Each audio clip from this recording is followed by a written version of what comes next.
Today is Chinese New Year's Eve. Traditionally, this is the night the whole family gathers. The night the stove never really turns off. The night you hear life before you see it. Chopsticks clicking, oil popping in the pan, someone yelling from the kitchen. Don't touch that! This is the night you're supposed to feel full. And tonight, something's missing. I'll come back to that. Because this year is different, not just for me, for my sister, for my extended family, for a lot of families who won't talk about it out loud. And if you stay with me till the end, I'll tell you why this year might actually be the beginning of something better. See, when I sit down tonight, the house is quieter. Not empty, just thinner. Fewer overlapping conversations, longer pauses between laughter. And the absence I feel the most is my girls. See, my girls aren't getting red envelopes this year. And before you react, before your body tightens or your mind jumps ahead, stay with me. Because this has nothing to do with punishment and everything to do with choosing life. See, my girls chose sides in something children should never have to choose sides in. Not because they don't love me, not because they're ungrateful. They chose what felt safest. When kids are placed inside adult conflict, they don't choose truth. They choose nervous system safety. And when unpredictability and tone and the place that feels explosive is normal, they choose that. And as a father, I can understand that. They're just trying to protect their mother. And if any of this already feels familiar in your body, that tight chest, that heavy to swallow, this is exactly why we run a free reset every Saturday at 10 a.m. Not to fix you, but to practice not carrying this in your body anymore. I'll remind you again later, just to know there's a link below. Now let me take you somewhere else, because there's a sound that you can hear. And once you hear it, you'll understand why tonight hurts and why it also gives me hope.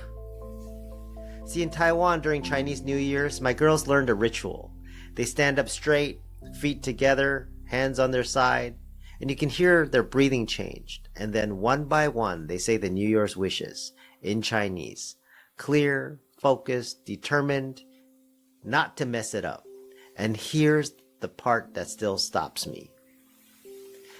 8 months before that, they couldn't speak a word of Chinese, not one. And since then, every year, they've been doing that.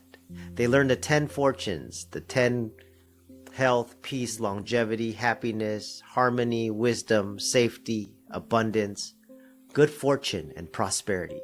10 blessings spoken from memory. And when they finished, Grandma's face softened, Grandpa nodded slowly, pretending he wasn't emotional. Only then did the red envelopes come out, not as payment, but as blessing. Grandma misses that day. She doesn't say it, but you can feel it when the room goes quiet for a second too long. Some losses don't shout, they echo. This year, my sister will still gather her family here. She'll invite a few friends and family, but the table is smaller than it used to be. Not because there's less love, because life thinned the room. People drifted, conflicts never repaired, some chairs stopped getting pulled out. That's how family really changes. Not with explosions, with absence. A chair you don't move 1 year is easier not to move the next. And eventually the floor forgets it was ever there.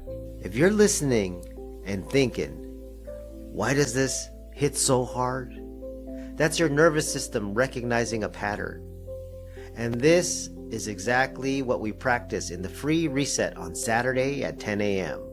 Learning how to feel this without staying stuck in it. The link's below, and I'll bring this home in a minute. See, their mother is stuck in a reality where she's experiencing herself as a victim, When someone lives there, they don't see choices, they see threat. They don't experience repair, they experience danger. That doesn't make her evil, it makes her unhealed.